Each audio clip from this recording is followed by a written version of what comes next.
Alors, Antonio, pour la maison Breitling, alors on le disait, hein, le conversationnel vient s'inscrire dans une expérience de marque plus globale pour nourrir une relation forte avec le client, d'autant plus effectivement qu'on est sur des produits, vous le disiez, qu'on n'achète pas tous les jours. De mémoire, c'est à peu près tous les 3... Le parcours d'achat déjà est de 3 à 4 mois.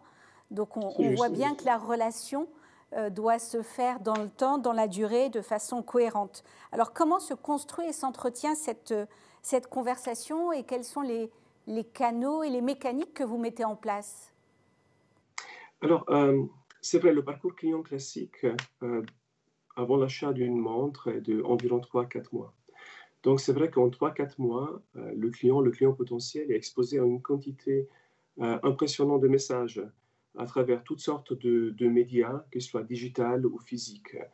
Ce qui est important, c'est d'essayer d'interagir avec le client au bon moment, en lui proposant le bon niveau d'interaction en fonction de la compréhension qu'on a de son parcours. Et donc, on essaye d'une certaine manière d'analyser des signaux qui sont fondamentalement des données qu'on collecte dès la première visite, dès le premier clic sur le site Internet, par exemple, et on essaie de comprendre quelle est l'attente spécifique de la part du client par rapport à la marque.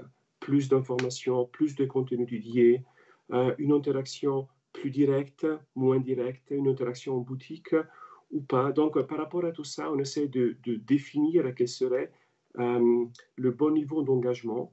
Et donc, on active une série de programmes qui nous permettent par la suite d'engager avec le client des programmes qui sont soit digitaux, soit physiques. Donc, on essaie vraiment de comprendre où nos clients, où nos prospects se trouvent ou se retrouvent dans ce parcours qui peut être très lent par rapport à leur engagement avec la marque. À la suite de cette analyse du parcours, comme je disais, on active des programmes d'engagement qui ont la volonté de répondre aux besoins du client et pas de forcer le client vers le besoin de la marque. Et ça, je pense, c'est très important.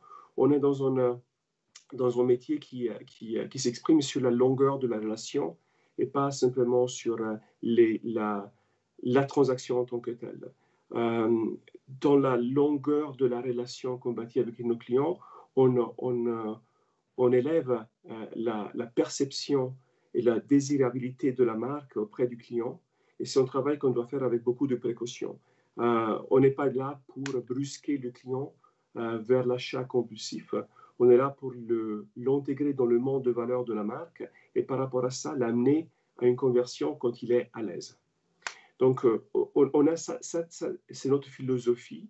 Et c'est clair que, étant donné la basse fréquence d'achat, d'une certaine manière, par rapport à la dimension des produits de luxe, on doit analyser d'une manière encore plus détaillée les signaux qu'on a, parce que l'on n'en a pas beaucoup. Donc, du coup, on est vraiment dans une quête continue de compréhension précise des besoins de nos clients, qui ont changé beaucoup ces dernières années. Si on analyse un tout petit peu les mécaniques dans le contexte du luxe d'il y a 10 ans, 15 ans, tout était mis en place pour amener le client dans la boutique.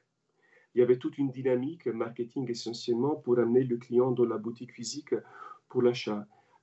Aujourd'hui, la boutique physique, elle joue un rôle important de la perception, de la compréhension de la marque, mais ce qu'on met en place, ce n'est pas pour amener le client en boutique, c'est pour amener, si on veut, la notion de boutique virtualisée aussi, auprès du client, quand il veut, comme il veut, où il est, et ça tout le temps. Donc c'est vraiment un changement de paradigme fondamental, ce qui a aussi amené à un changement structurel dans l'entreprise, dans sa manière de gérer les opérations pour être en mesure de répondre à ce nouveau paradigme de consommation globale. Ok, c'est très clair. Merci.